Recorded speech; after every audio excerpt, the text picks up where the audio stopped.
சேனலில் soya chunks குழம்பு எப்படி பண்ணுறதுன்னு பார்க்கலாம். இது வந்து சப்பாத்தி, ரைஸ், பரோட்டா கூட சூப்பரான காம்பினேஷன். இது பண்ணுறதுக்கு நான் இன்றைக்கி 1 கப்பு சோயா சங்க்ஸ் எடுத்திருக்கேன். இது ஃபஸ்ட்டு கொதிக்கிற தண்ணியிலே சேர்த்து ஊற வைக்கணும். அதுக்கு வந்து தண்ணி நல்லா கொதிச்சதுக்கப்புறமா இது உள்ளே சேர்த்துக்கோங்க. தண்ணி நல்லா கொதிச்சாச்சு. சோயா சங்க்ஸ் உள்ளே சேர்த்துக்கோங்க. கேஸ் வந்து ஆஃப் பண்ணியாச்சு. இப்போ இதில் கொஞ்சமாக உப்பு சேர்த்துக்கோங்க.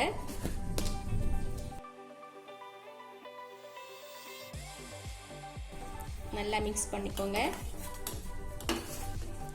10 நிமிஷம் மூடி வச்சிடலாம். இப்போ ஒரு 10 நிமிஷம் ஆயிடுச்சு. நல்லா ஊறி சாஃப்ட் ஆகியாச்சு. இப்போ இதை பச்சை தண்ணியில் நல்லா அலசிட்டு நம்ம வந்து புழிஞ்சு வச்சுக்கோங்க. 2-3 வாட்டி பச்சை தண்ணியில் நல்லா அலசிக்கோங்க. இப்போ இதை சின்னதாக கட் பண்ணிடலாம். அடுத்தது வந்து ஒரு பேனில் 2 டேபிள் ஸ்பூன் அளவுக்கு எண்ணெய் சூடு பண்ணிக்கோங்க. எண்ணெய் சூடானதும் 1/4 டீஸ்பூன் கடுகு சேர்த்துக்கோங்க. இப்போ இதில் 1 டேபிள் ஸ்பூன் இஞ்சி பூண்டு விழுது சேர்த்துட்டு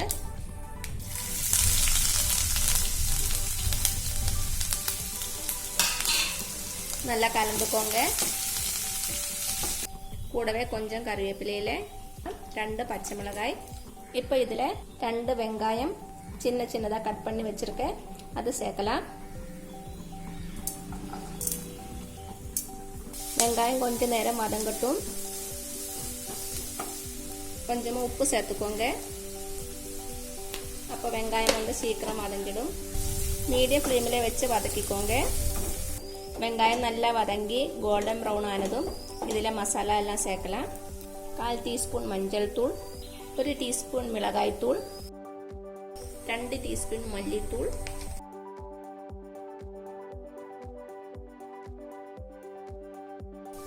எல்லாத்தையும் சேர்த்துட்டு நல்லா கலந்துக்கோங்க. இதோட பச்சை வாசனை போனதுக்கு அப்புறமா 2 தக்காளி சின்னதாக வெட்டி வச்சிருக்கேன், அதையும் சேர்த்துடலாம்.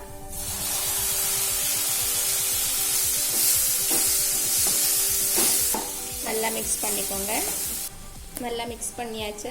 இப்போ இதில் 1 teaspoon garam masala, 1/2 teaspoon pepper powder add பண்ணிடலாம்.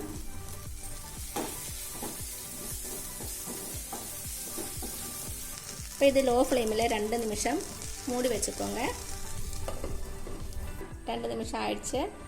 ஓப்பன் பண்ணி பார்த்துடலாம். இப்போ வெங்காயம் தக்காளி நல்லா வதங்கியாச்சு. இப்போ நம்ம சோயா சங்க்ஸ் உள்ளே சேர்த்துடலாம். 2-3 நிமிஷம் நல்லா மிக்ஸ் பண்ணிக்கோங்க. இப்போ தேவையான அளவுக்கு தண்ணி சேர்த்துடலாம்.